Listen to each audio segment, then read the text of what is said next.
We're going to start in 5A, and this is a pretty loaded sectional now, Yes, with Northside taking another step forward, and Homestead even better than they've been in years past. You've got Snyder also in it, but Snyder's got Southside in week 1, Northside's got Northrop in week 1, so if things play out like most would expect them to, you got Snyder, Northside in week 2 of the sectionals, right, and then maybe Homestead in the championship game. When you take a look at this bracket, I mean, it's kind of anybody's game at this point. Who do you think?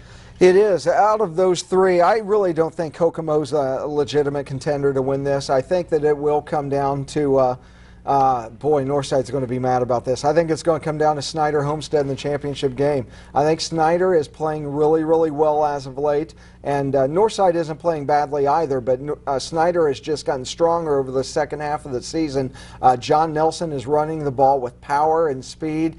Their defense has been better. I really see this coming down to Homestead and Snyder.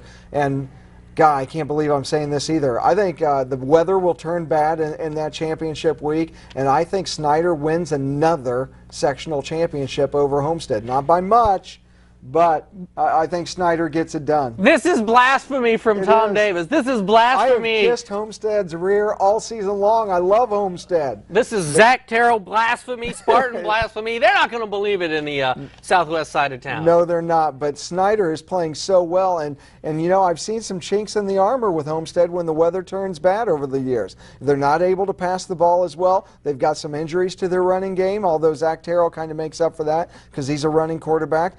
Obviously wouldn't shock me at all if Homestead did win the sectional and snap that streak, but I'm going to go with the team that has the experience and is playing really, really well right now, and that's Snyder. I'm going to disagree with you. Snyder has the big size on the offensive line, but I've yet to see them just manhandle people. That's true. John Nelson has had a lot of yards, 343 against Bishop Dwenger, but that was, I mean, I don't know how many he had after contract. He was dragging Saints, knocking Saints over. That was a lot of John Nelson getting that yardage. I've just waited to see the guys on that line just crush people. Maybe it'll happen in the postseason, but talking to the Spartans, I know they're fired up for this postseason. Yep. At the beginning of the year, they said, we're not going to be judged on what we do in the regular season. A conference championship is nice. This team is going to be judged on what it does in the postseason after an undefeated regular season. I think the Spartans finally have what it takes to beat these SAC teams. Oh, they do have what it takes. It'll certainly be a dogfight at the end, and it'll be close between Snyder and Homestead. And you know, Northside's going to take offense to this, and they're going to come out and win the sectional just to prove us both wrong. But so yeah, between those three, it's going to be really, really difficult competition. But I'm just going to go with the experience of Snyder and the hot hand right now. Although it's hard to say Homestead doesn't have a hot hand; they're undefeated. That's true.